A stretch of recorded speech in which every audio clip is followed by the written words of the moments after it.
This is where the Clampetts live, but there ain't no one in, 'cause they went home for Christmas and a visit with their kin. And here they are arriving at the home they love the best, happy as a pack of squirrels returning to their nest.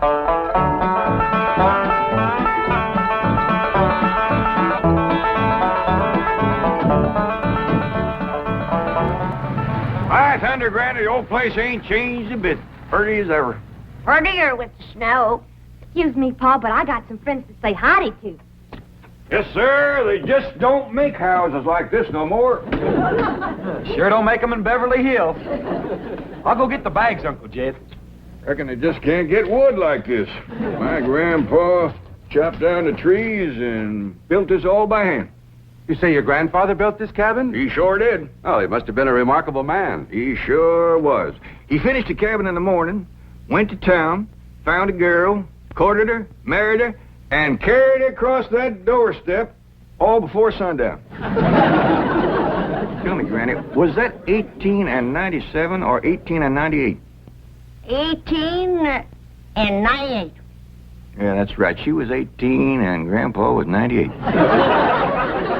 You say he was 98 and his bride was 18? That's right. Marriage didn't work out too good. Well, I don't doubt it. Yeah, Grandpa made the mistake of having his ma come live with him. Awful bossy old woman. Wouldn't let that little bride do nothing. Did everything herself. Your family has remarkable longevity. No. Yeah, they stretched the truth a little, too. Oh? Grandpa was a day over 90 when he married that girl. And his ma didn't bust up the marriage. That poor little bride just wore out, having so many young'uns to take care of. Oh, what happened to Ellie Mae? Well, she just went to say howdy to some of her friends.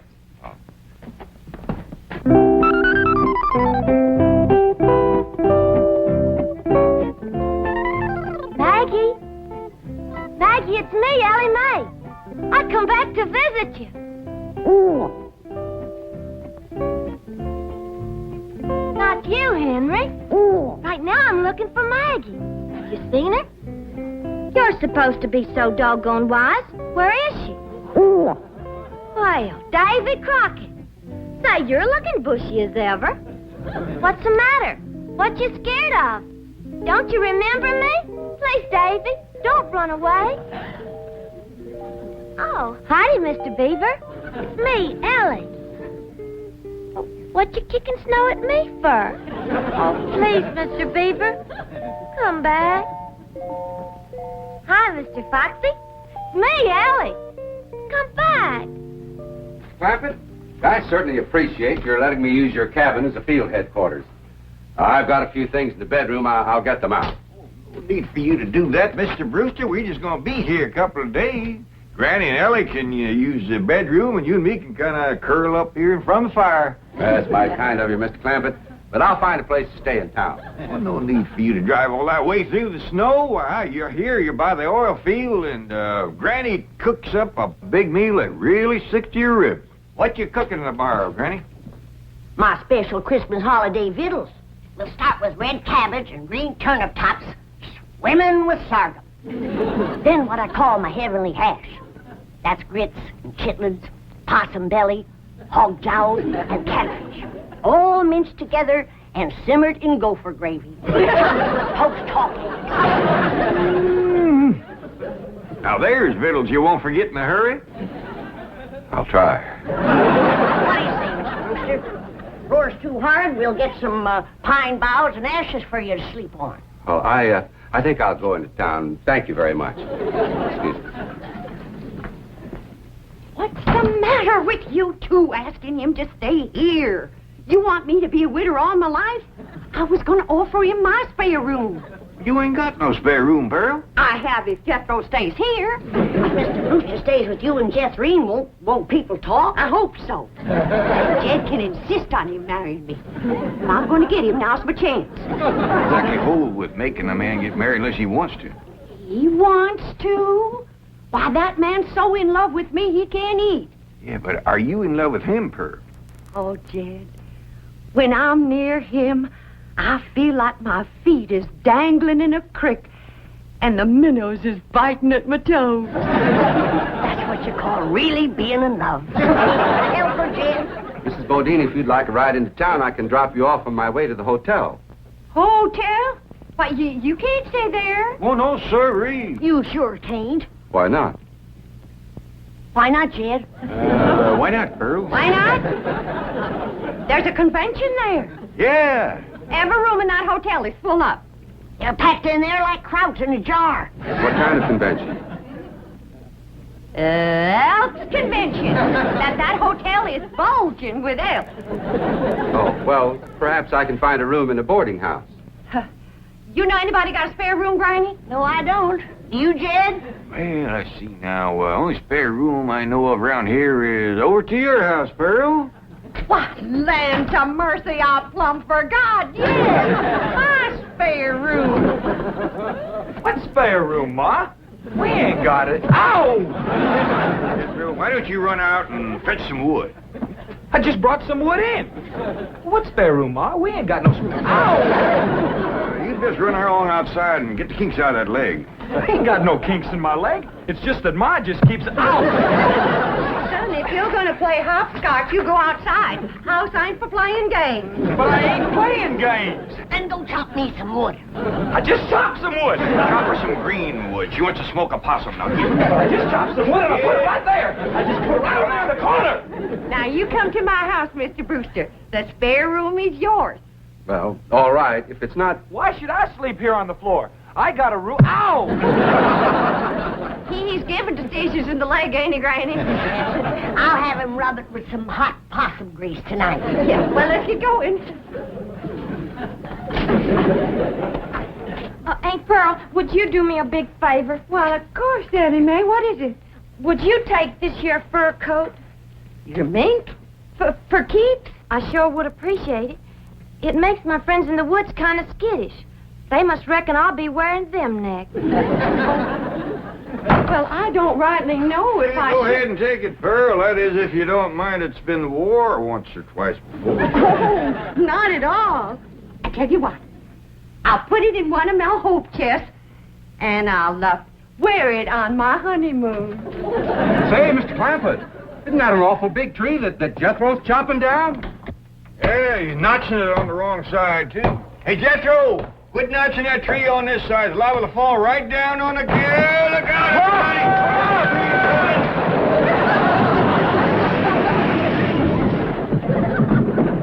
everybody! It missed us. Praise the Lord. Well, the tree missed. We can get up now. Well, he might be chopping another one. Let's wait and see.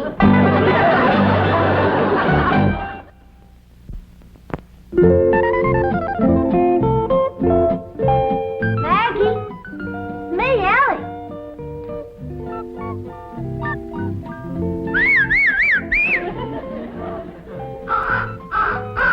Freddie, you old rascal.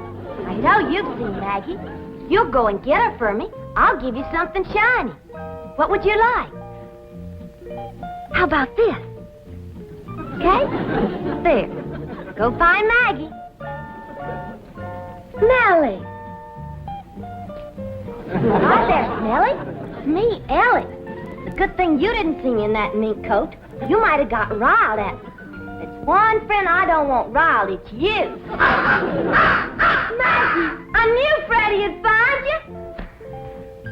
Maggie, I'm so happy to see you. I told you I'd come and visit you, and here I am. Ellie? Ellie Mae, where are you? Over here, Paul. Now, don't you be scared of Paul. He won't hurt you none. Well, now, who's this? This here's my old friend Maggie. You remember her? Sure I do. Howdy, Maggie. Say, Ellie, we's all going over to Aunt Pearl's for supper. And after supper, we's all going over to that movie picture theater where Pearl works. Well, I'd heap rather stay here. Well, Pearl says there's going to be a brand new picture from Hollywood called Ben-Hur. Well, who's in it? According to Pearl, it's got the two biggest actors there is, Francis X. Bushman and Raymond Navarro. Well, I'd still rather stay here, Paul. Now, we's all supposed to kind of surround Mr. Brewster and brag on Pearl's piano playing during the picture. Well, Jethro can brag extra for me. Jethro ain't going to be there. He just sit there all night and complain about Mr. Brewster having his room. Oh, come on, Ellie. Don't you want to help Pearl get a husband? Okay, Paul. Bye, Maggie. Well, Paul, ain't you gonna kiss Maggie goodbye? I don't reckon so. Her husband might not like it. Come on, Ellie.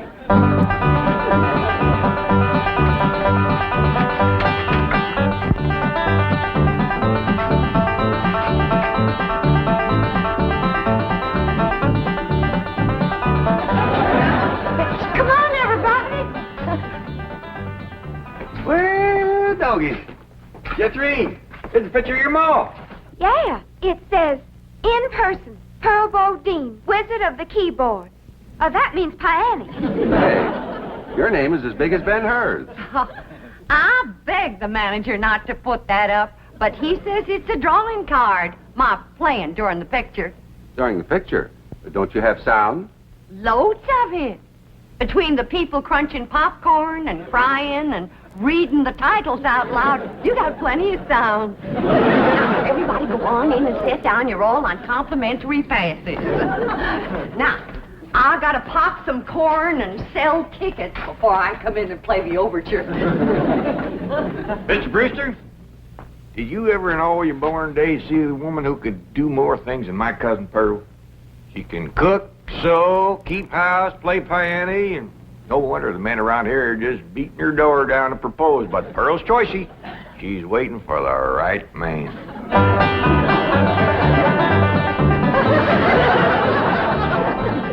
Here's some St. Pearl.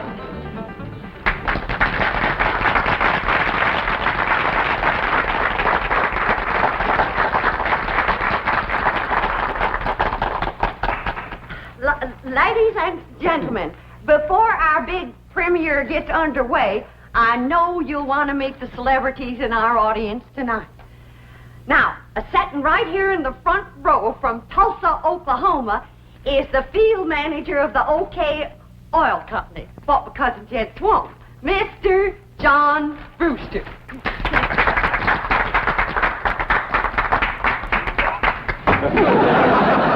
Do that to me. Come on. Homer Winch, get up there and you clean off that screen right now. Ain't you ashamed? Yeah, Pearl, but I couldn't help myself. I'm just eat up with jealousy. I seen red. Well, I see it too, so clean off the movie screen. Ben-Hur'll look like he's bleeding before the chariot race ever starts. Exciting when you're mad, Pearl. Get up there, you coot.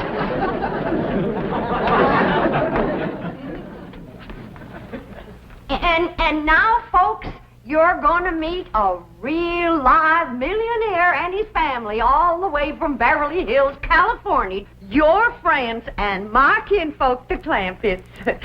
Jed, Granny, Ellie Mae.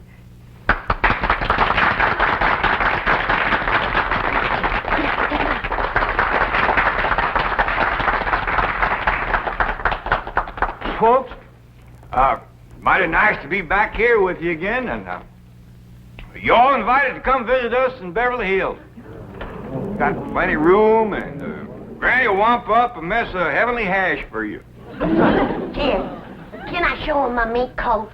Sure, Granny. This here is a genuine mink coat. Given to me by the banker. Nobody gets the wrong idea. There ain't no strings attached. I'm still the same sweet girl I was when I left here.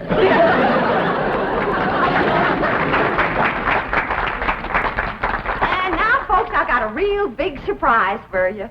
As you know, those that can read, the picture for tonight is Ben-Hur, and I have wrote and composed a special song in honor of the chariot race, which is the most exciting part of the picture. And this here special song is going to be sung by my daughter, Jethrine. Say goodbye, Jethrine.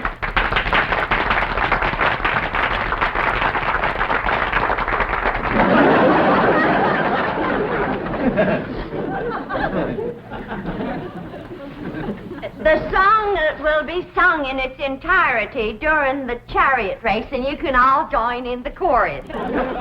But seeing that Homer Winch ain't got the tomato off the screen yet, Jeff Green will give you a little sample right now.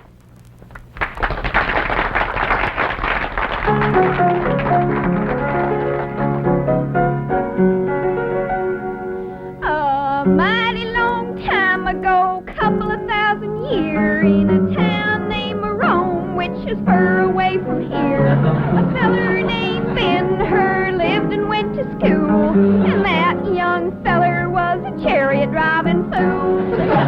Drive them horses, Ben, Ben, drive them horses, Ben.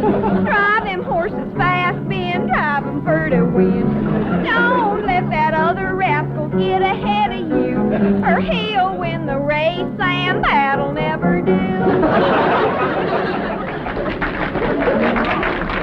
That's enough for now, Jeffrey. You'll hear the song again during the chariot race, and everybody can join in the chorus. And now, during the playing of the overture, we invite your kind attention to the advertisements which will appear on the screen. I thank you. All right, Charlie!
Well, Mr. Brewster, Where's Mr. Brewster? dog to find him. I never felt him leave. That serves you right, Pearl. That's what you get for throwing yourself at a city dude. Hush up. When them fellas ain't nothing but a bunch of playboys. Just like bees flitting from flower to flower, grabbing up the honey. And then when your petals is drooping, they fly away. Everybody can hear you. I ain't ashamed of what I got to say. I love Pearl Bodine. Stop, Homer. Now, quieten down, Homer. You're making Pearl blush. Be my blushing bride, Pearl. Right here before your kinfolk, your neighbors, and Ben-Hur, I'm asking you to marry me. Get up off your knees. You're making a spectacle of yourself. I caught him, Ma. Sneaking out the door, and I caught him. I was not sneaking. I simply went outside for a breath of fresh air. Put him down. You, wasn't running away, was you, Mr. Brewster? No, of course not. Everybody's invited over to my house for apple cider.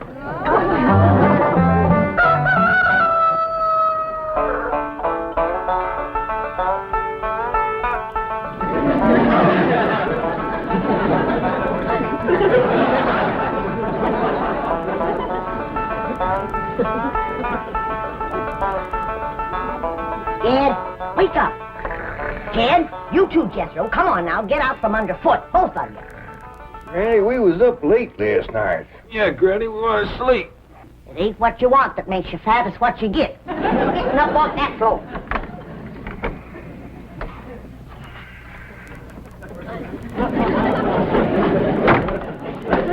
Hey! What do you want to do that for?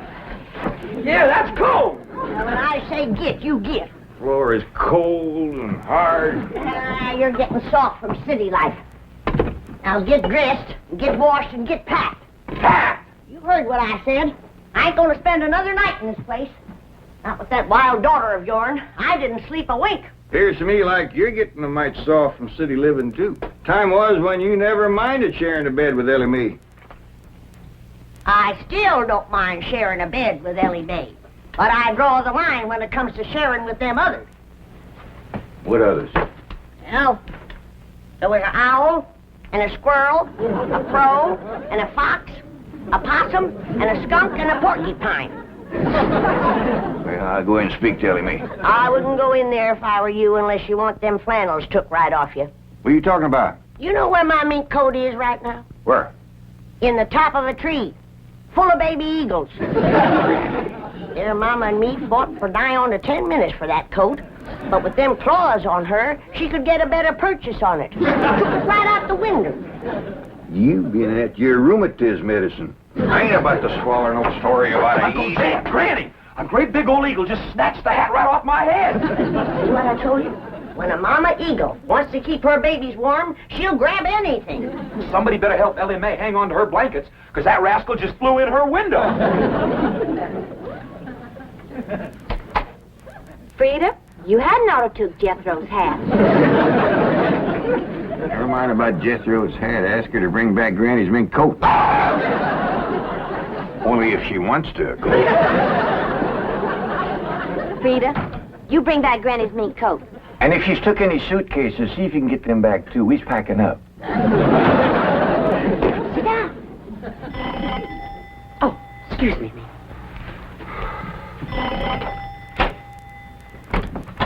Good morning, Pearl. Homer Winch, I told you and I told you, don't come into my house without I invite you. I happen to be here in my official capacity as a jitney driver. You want no jitney? Well, Mr. Brewster does. Don't say nothing to Mr. Brewster, and I'll bake you 2 pies. Pearl, there's only one way you can seal my lips and stop my jitney. And that's with a smack. All right? No, I said that kind. I mean, with a kiss. A kiss? That's my price. Take it or leave it. Homer! Why, that's the most shocking, disgusting, insulting, disgraceful... Oh, Mr. Brew... Pearl? Where'd you go, Pearl?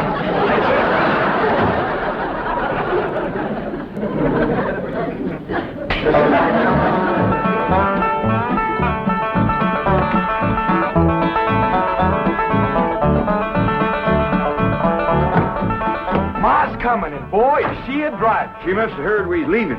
Without getting her married to Mr. Brewster. I reckon we's in for considerable bawling. Ain't nobody can outcry Ma when she commences to gushing. Pearl? I reckon you's heard we's going back to Beverly Hills. Oh, now, Pearl, you's bawling already. Don't worry, Pearl. You'll get a feller. Yeah, come on back to Beverly Hills with us.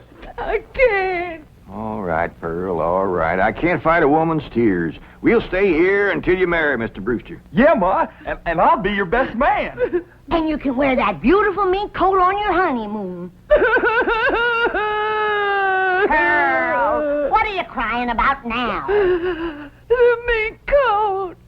What about it? I was driving down the road and a great big eagle took it right out of my lap. Don't you worry. Ellie Mae! Yeah, Pop? You shinny up that tree and tell that grabby eagle to give you back that mink coat for Pearl's honeymoon, or she ain't no friend of yours. Only if she wants to, of course.